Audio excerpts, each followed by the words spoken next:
Hi everyone, so in this video I'm doing a quick unboxing of the Aukey 4K dashcam dashboard camera. Now it says 4K, but this camera actually uses a 2K sensor. But if you actually export the footage into a video editing program, you'll be able to extend the footage upscale it to 4K, without sacrificing too much of the video quality. So without further ado, let's open up the package and check what's inside. Of course, after this unboxing, I will be actually putting the camera onto my car or inside my car to replace my old dashcam, which was a camera made by a Chinese company called E. And that camera actually failed fairly quickly because that camera uses a lithium-ion battery, and in Miami weather, that any kind of battery dashcam wouldn't last. And apparently, the Aukey 4K dashcam uses a capacitor to power the internal components. So supposedly, it should last. Longer compared to a battery-powered dashcam in the heat. In any area that requires that, the car's internal temperature may reach well above 100 Fahrenheit. So, opening up the package, and here is the camera itself. I would assume it's a very simple design. Let's see. And obviously, they said that this design is very discreet. So, people is not able to see the camera right away when it's actually mounted into your car, and it actually came with a 24-month warranty, so 2-year warranty, and that's pretty nice. And this, I guess, I don't know what this is for, but it's a warranty card. Let's see. Yep, so this is just a warranty card, but fairly interesting design, as you can see, on the other side. And of course, over here is your usual user manual, written in different languages. So it's about 8 pages, for each language. So not too bad. And what else we have? Over here is the actual cable, power cable. And I believe it said in the item description that the adapter is actually, it's got dual ports, so you can also charge your phone at the same time while you're, powering up the camera. Although I would think that it's the ampage is going to be reduced when you are charging your phone and powering your camera at the same time, so your phone might be charging slightly slower. Now this wire is very, very long, and it's long wire, and most dash cams comes with like super long wires because you have to hide it on the edge of the car and somehow just have it hidden away so it's not blocking your view, or like worse, like stopping you from entering and exiting the car. So the cable is kind of thick, so I would say it's better build quality for the USB cable.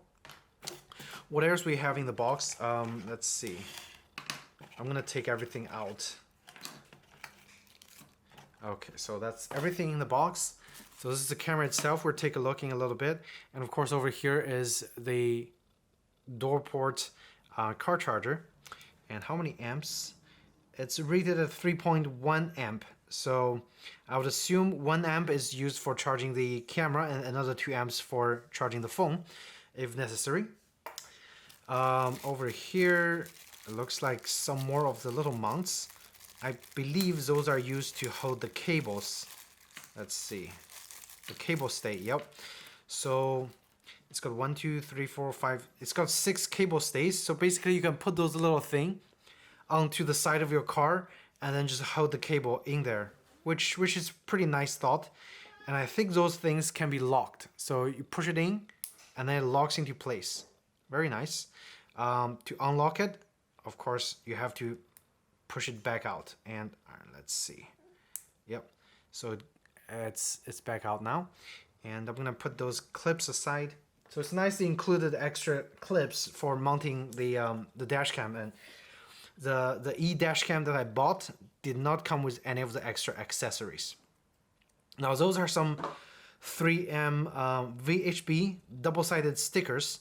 I believe those are actually rated for outdoor use, but then again, you're going to be using it in the car, so I would think it's going to have some pretty good, you know, suction when you actually mount it onto the windshield of your car. Now, the difference between this one and the E-Cam is that this one uses double-sided tape to mount, and the E-Cam uses a suction cup. Now, I would think, you would think that suction cup might be a better option, but it's actually not, because the suction cup on the E-Cam is very horribly built. It doesn't stick, it doesn't hold the camera securely in place. So with a double-sided tape, it's gonna stick onto your windshield in your car much better. So it looks like I have to mount this on onto something. I have to read the instruction manual and then tell you guys in a little bit. Now here's the actual camera itself. It even comes with a LCD screen built in, and that's pretty cool. So you mount it onto the car. Let's see. So I think one of the clip is used to be. Let's see. Oh, I think those are the extra clips that they included, but in reality you just need one clip to put it right over here, and then. Let's see if I mounted it correctly. Nope, like here. So yeah, basically you just clip two things together, and then the camera is mounted onto your windshield, and the lens is right over here. And unfortunately, the exterior lens is not coated. It does not have coating, but it looks like the internal lens. The internal lens have some slight coating on it to reduce glare, but for the most part it's not coated well. But again, we'll have to test the actual camera's performance in my car, and then later on I'll post some sample footages at the end of this unboxing.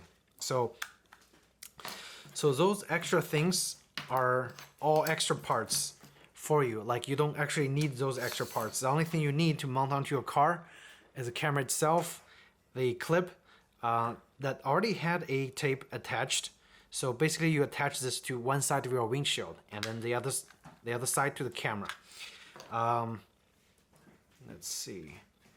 The construction, it's okay construction. It's fairly light. It's plastic. It's full plastic, and over here on the left side of the camera is the ID slot, the SD card slot. The microphone is also on this side, so it actually records. Oh, it's I don't know what this side is for. There's the R, so I guess it's a stereo microphone, maybe.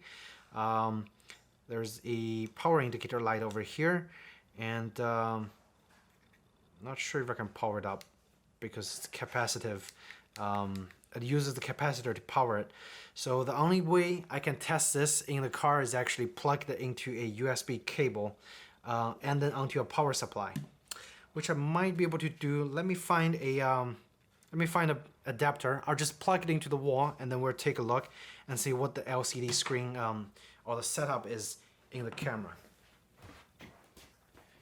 Alright, so I got a little power adapter. I'm gonna plug this onto my wall, and then we'll take a look.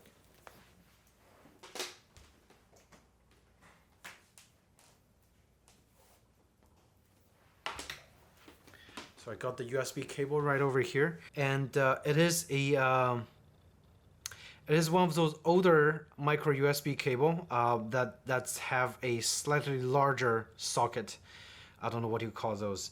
A mini USB cable, not an actual micro USB cable. So keep that in mind. But it doesn't matter much because the cable is provided. So plug it into the camera. And there is a green LED light that lights up. So let's see if there's anything on the screen. All right, now it's powering up. Ask me to select a language. It's got English, French, Spanish, Dutch, Italian, Japanese, Portuguese. I don't know what is this. simplified Chinese and traditional Chinese. So multiple languages. I think it would be suitable for most users. So I'm gonna set it as English as default. Now it asks me to set up the time. Let me see what time it is. Okay, 6:15, September 6th.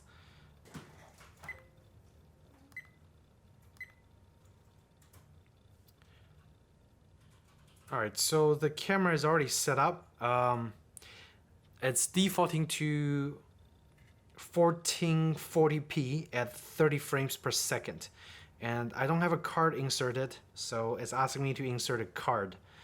Right now on the screen, it displays, the time, the recording time. The microphone right now is on mute.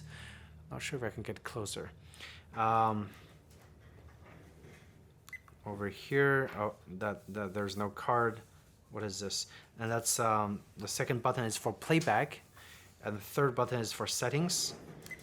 I don't know what the fourth button is to turn the LCD off. So pretty simple. Let's go into settings and see what's in there. So it's got resolution. So let's see what resolution we have. Like right now it's defaulting to 1440p, and it have option for 1296p at 30 frames, 1080p at 60 frames. That's nice. 1080p at 30, 720p at 120 frames per second, 720p at 60, and at 30 frames per second. It's even got some super low resolution options, but I would highly against using those options because you're not gonna be able to get anything useful out of those. I'm gonna default it to the highest resolution possible, which is 2160p at 24 frames per second. Now, the video, when you play it back at 24 frames per second, it's gonna be slightly jumpy and skippy compared to 30 frames per second. But then the advantage is you get slightly higher resolution, and it's almost the square resolution. It's 2880 pixels by 2160 pixel. So let's set it over there, and let's see if it's actually set. Yep, it's set. So you just press OK, and loop recording. I don't know what exactly is that, but I'll leave it at that. Date time we already set. Time zone. I think we're at, I think it's -4, but I'm not entirely certain, so I'm just gonna leave it alone. I'll adjust it later when I find out the correct GMT time. Date stamp, you have the option to turn it on and off. And record audio, I'm actually gonna turn record audio on because, extra footage and extra sound is always nice. The beep sound, you can turn it on and off. That's the actual beeping you're hearing right now. So let's see what else we have. The EV, that's for exposure compensation, and it is nice. It gives you option to actually adjust the EV in camera. But then again, once you adjust it, it's permanent and it's fixed over there. So if you find your video consistently recording at a darker or brighter images than you desired, you can adjust it over here to your taste. Right now I'm gonna set it to 0 default.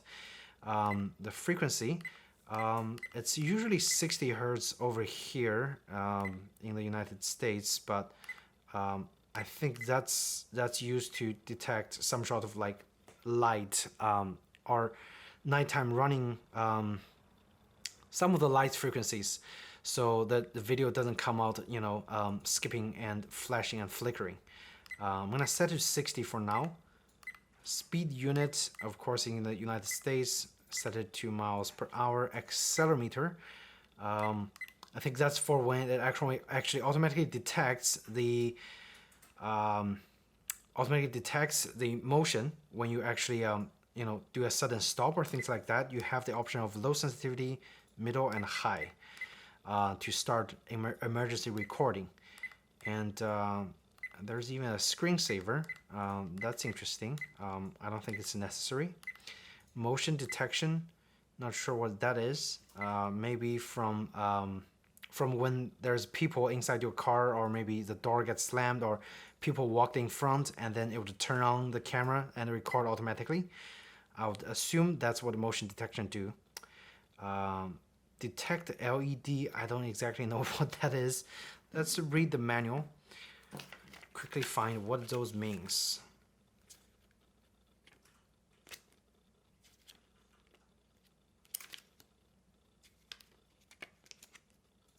Interestingly, it doesn't even say in the user manual what the file settings or what the manual settings are.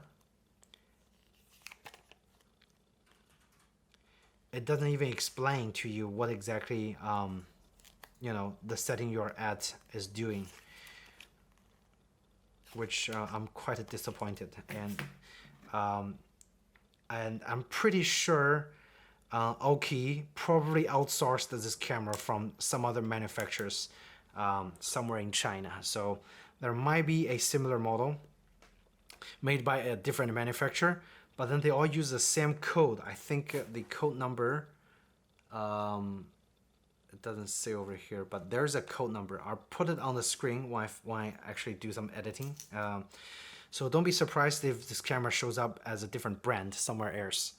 But there you have it. There's also a time-lapse setting. I don't know why you would want time-lapse, because you want real-time video when you're actually doing the recording. Unless you're using this camera to do something creative, like maybe you're doing a road trip and you want a time-lapse effect to record where have you been. This might be cool. And I think some other camera have the similar feature, the time-lapse. Of course, there's an option for you to format the card, a format card warning. If you set it in, there's 3 settings: 15-day, 30-day, and 60-day. So it asks you to format your camera and your card, memory card, for optimal performance. So there's a setting over there to warn you when the time comes. And the formatting setting, I just went over there. And there's a default setting, which I think if you click, it defaults everything back to the factory reset. There's a version. Okay, so the model number is actually DR02J. That is the actual model number of this camera. And as you can see in the LCD screen setup, there's no branding at all, because this is outsourced camera. And it just happens to be Aukey selling it in the United States on Amazon. I'll post the link also, and right now it's on sale for only $50-some. And it's a great value, I would have to say, because my last camera, I think I actually spent over 70 or 80 bucks for that camera, and that camera only have 1440p recording. This one have high resolution, so that's why I'm upgrading to this one. It looks like that's all the settings there is. Let's see. Again, ask me to enter a card number, and interestingly, the LCD screen displays right now I'm indoor. It doesn't look like it's balanced for the indoor situation. The white balance is actually fixed to daytime. But I might be wrong. All those we'll have to test actually in a little bit, but this is the unboxing section. So let me see what happens if I unplug the cable.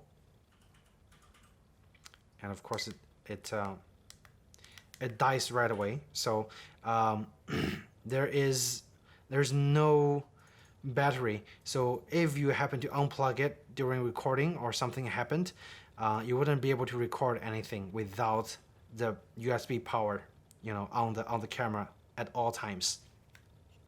And over here, you'll see a little spot over here.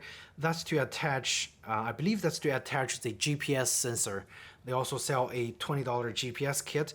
When you put that kit in here and attach it to the camera, it's able to record the location data as well as your speed, your actual speed. But then that's optional. You don't need that to use the camera itself. Okay, as you can see right now, I have my old camera, which is the Dashcam. The battery has already died, so it's when you turn it on, it doesn't last more than like 1 minute before the battery dies.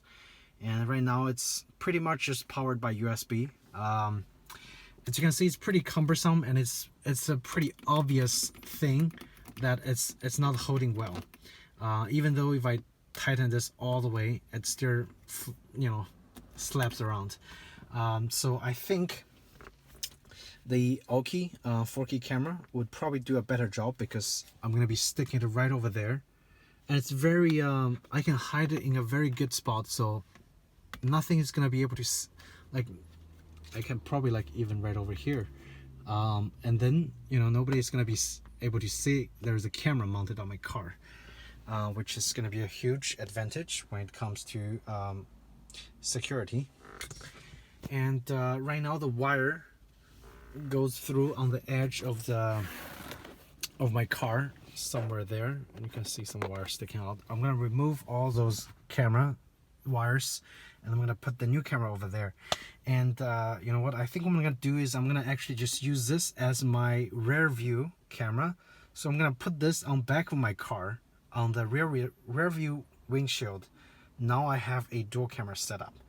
So if you guys are thinking about replacing your dash cam, just use your old dash cam for the rear view, and then whatever you have in the front, of course, is gonna be most important. Just you know, just keep it in the front. And the cool thing is with this adapter, I'm able to just put two cameras into one slot, and I wouldn't have to worry about, you know, needing extra power sockets. So I'm gonna go ahead and remove the thing and then put on the new thing. And unfortunately, I only have one hand, so I have to do it and show you guys after I finish installing the camera.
Hi Hector, how are you?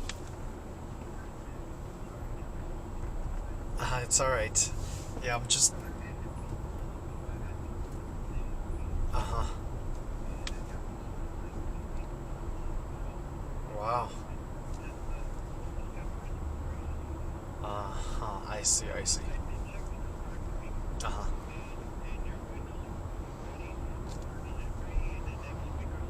Okay, perfect.